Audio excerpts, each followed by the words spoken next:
All right. This is question 5 from our quiz from May 21st, 2021, dealing with some stationary waves. And this question is no exception. The diagram shows an experiment to produce a stationary wave in an air column. A tuning fork placed above the column vibrates and produces a sound wave.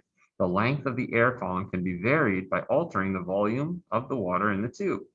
The tube is filled and then water is allowed to run out of it. The first two stationary waves occur when the air column lengths are 0.14 meters and 0.42 meters.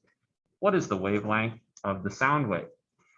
So here it's again about sort of visualizing waves. We could imagine, say, this is the 0.14 meters, and there's a node here at the air-water interface, and an antinode here, maximum displacement, and that's the thing that's going to sort of resonate the tuning fork and make it make a sound. So here we've got a quarter of a wave, and that's equal to a length of 0.14 meters. Remember, that's a fourth of a wave. If we then sort of drop some water out of this, then we're going to get a wave that's kind of like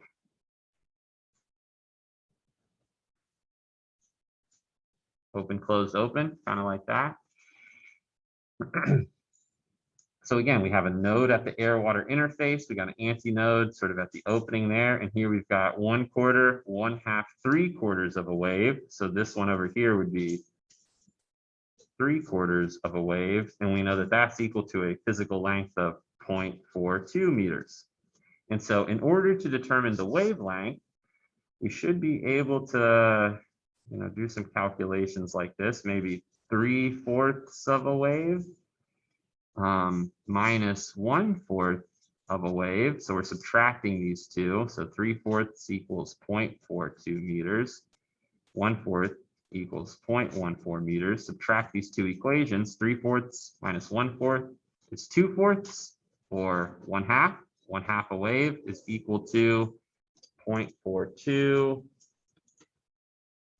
minus 0.14 gives us 0.28 meters, and then we can just multiply both sides by 2.